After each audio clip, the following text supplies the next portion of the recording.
Hello, Marco. And Morgan. I know that you guys have seen a whole bunch of pictures from our wedding. We got married December 10th, 2016. Woo woo. Yes.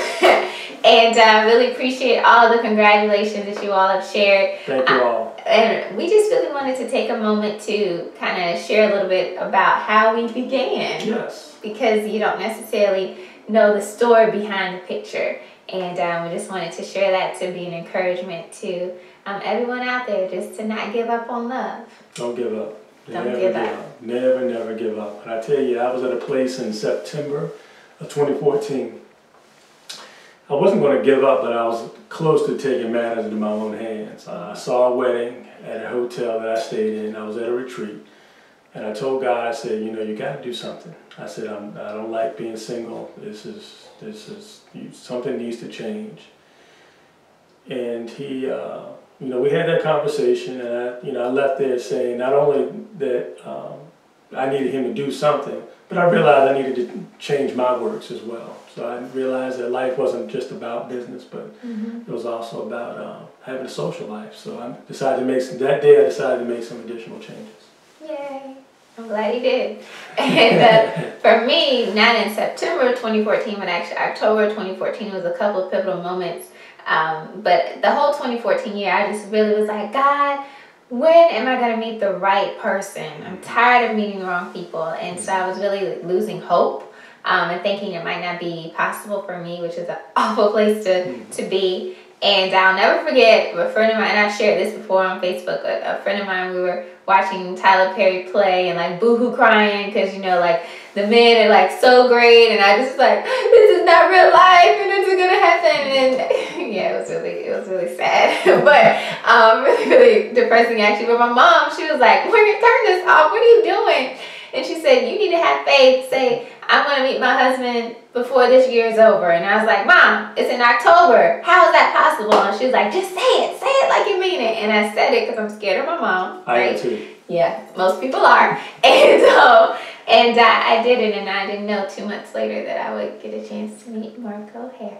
Well, yes, it was a wonderful moment. I'm proud of that moment. I told myself I wanted to make a change that I had to match works with my faith. And so I made a conscious decision, found out about a sale at Bath & Body Works, and decided to go fill a bag full of Bath & Body Works products in anticipation of meeting my future wife.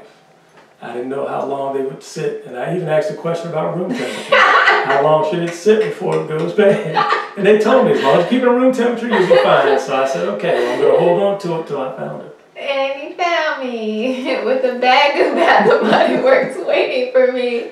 And so it's just really interesting because December 9th is when we first met. But I found out about Marco probably a few years beforehand because my parents had met him, and he had shared his testimony, and they just were really impressed by his love for the Lord, his stance and his sacrifice. And my mom came to me and was like, Morgan, I found your husband. This was like years ago, like 3, 4, about 5 years ago. 5 years. And so I'm like, right, okay, Mom, right, you found my husband. I don't even know who this person is. And so fast forward December 9th when they're like, we have a meeting with that guy we told you about. And I'm just like, okay, have fun. And they're like, no, you should come to the meeting. And I had this long talk like, I'm not interested. Please don't make me feel uncomfortable. All this stuff. And they're like, fine. I was like, introduce him to somebody else. Just don't make me like seem like this desperate girl. Like, I don't want to be like that. I'm not interested. And so I walked into his office, and then I was like, maybe I am interested. And things changed, and I'm really glad they did. Well, it did, and it was very interesting because that following day, she emails me. Right. She emailed me with her phone number. Okay, so what happened is that a lot of my friends were like, Morgan, you have to give guys a green light. You have to be open. You have to do things that you've never done before and all this stuff. And so I just was like, you know what? I'm just going to let him know that I'm open. And so I emailed him, and I was like, hi, it's Morgan. It's a pleasure meeting you. Here's my number if you want to link up. And that was it. Yes. And we started. We did. And eventually we did link up. We did link up. She forced me to take her to a Mexican restaurant. I don't even know why he keeps telling this story. I did not force how do you force a grown man? I did not force him to take me to a Mexican restaurant. We had a wonderful time. And Yes, actually, we I did. learned some things, and I tell you, I learned a few things about Morgan. It was a great evening. Yes, it And, was really nice. And for the first time though, for me, I didn't have any expectations, and I think Marco didn't either. We were just like, all right, God, what is this kind of thing?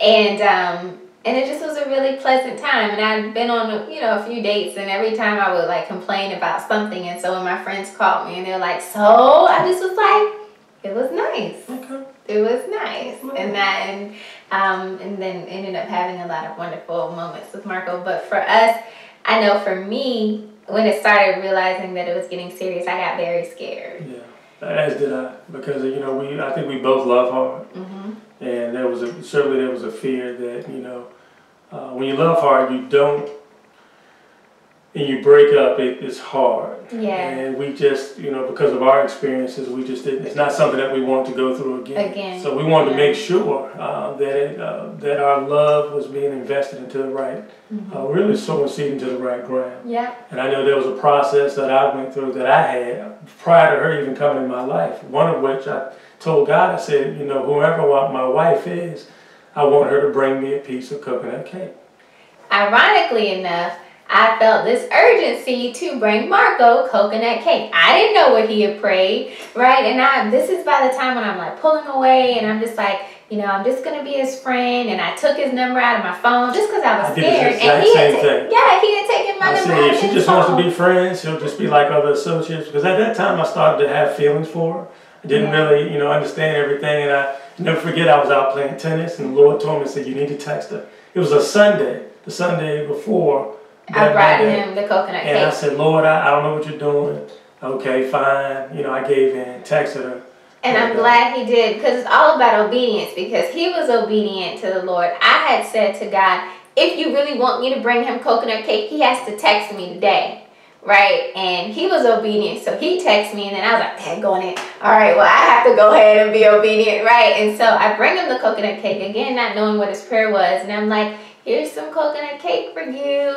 Let's be friends. Now, I didn't know just friends. And this was kind of a green light. This was kind of a green light for him because of what he had prayed. And so I'm just like, and he was just really smooth about it. He was like, all right, well, I'll just wait until, you have further clarity. And I was like, okay. Right. And so still in that same week, by like that Thursday, I'm just praying. I'm like, God, what are you doing? Like this is what I prayed for. This is who he is. He matches so many of the things that I asked you for. Like, is he the one? I don't want to be hurt. God, if this is my husband, let him tell me he loves me today. Like, let's just end it. Like, this is the please, bam, right? 6 a.m. I'm praying.